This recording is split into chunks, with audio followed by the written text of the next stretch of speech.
जय भीम. मंगळवार दिनांक 26 ऑगस्ट 2025. सम्राट वाचनमध्ये हा पहिला लेख आहे. लेखाचं शीर्षक आहे धम्माचे गाडे अभ्यासक भंते संघरक्षित. त्याचे लेखक आहे धम्मचारी अनुमदरसी. भंते संघरक्षित यांचं मूळ नाव डेनिस फिलिप्स एडवर्ड लिंगवूड असून यांचा जन्म 26 ऑगस्ट 1925 साली लंडन येथे झाला.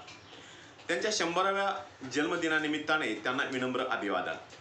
भंते संघरक्षित एक महान कवी, साहित्यिक, विचारवंत आणि कलाप्रेमी असून तथागत बुद्धांवर असीम श्रद्धा असणारे एक निष्ठावंत भिक्खू, धम्माचे गाडे अभ्यासक व त्रिरत्न बौद्ध महासंघाचे संस्थापक आहेत.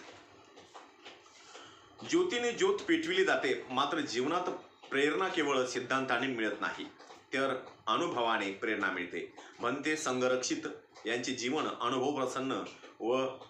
अनुभव संपन्न व प्रेरणादायी आहे. त्यांच्या कार्याने हजारो माणसांना बौद्ध म्हणून जगण्याची संधी प्राप्त करून दिली. त्यांचा जन्म ख्रिश्चन कुटुंबात झाला. लहान वयातच ते लोहितांग ज्वराने आजारी पडले व 2 वर्ष बिछानात खिळून राहिले. या दरम्यान बौद्ध साहित्य त्यांच्या वाचनात आला. विशेषतः वेईनेंगचे सूत्र व वज्रछेदिका सूत्र वाचून सत्याचा बोध झाला.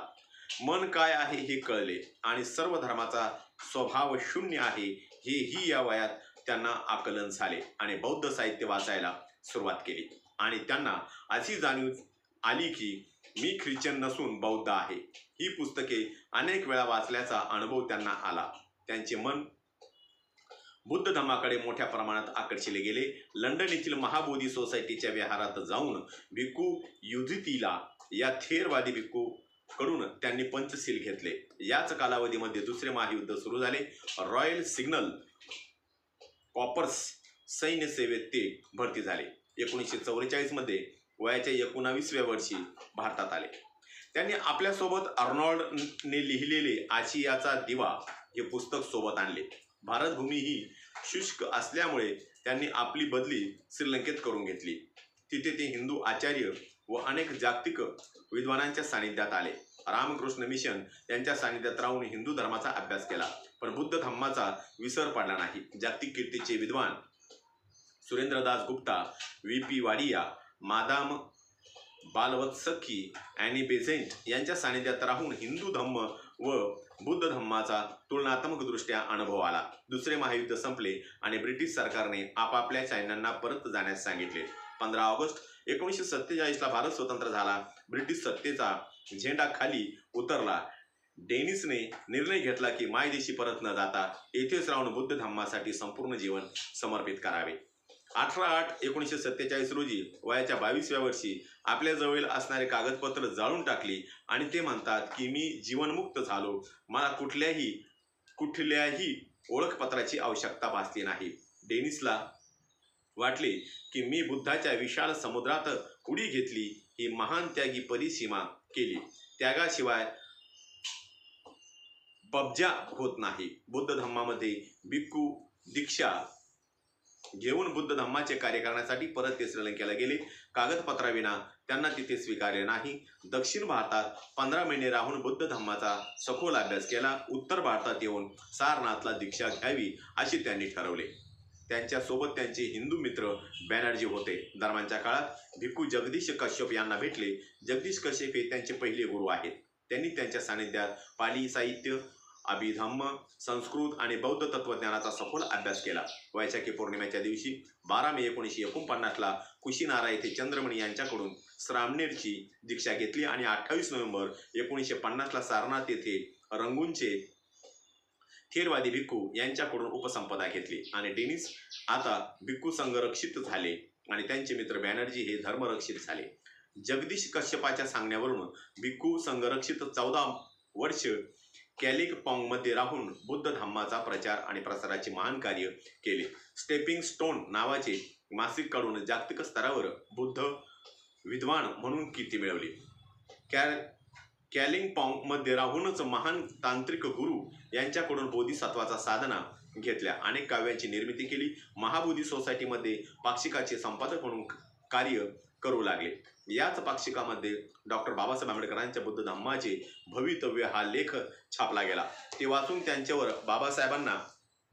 बाबासाहेबांबद्दल आकर्षण निर्माण झाले आणि बाबासाहेबांना मनोमन भेटावे अशी त्यांची इच्छा झाली।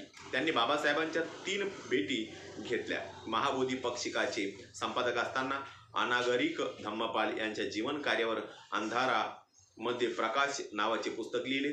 धम्मपालाचे जीवन समजण्यासाठी हे पुस्तक अत्यंत महत्त्वाचे आहे। महाबोधी पाक्षिकामध्ये 25 संपादकीय लेख बीटिंग द ड्रम या पुस्तकात प्रसिद्ध झालेले आहे।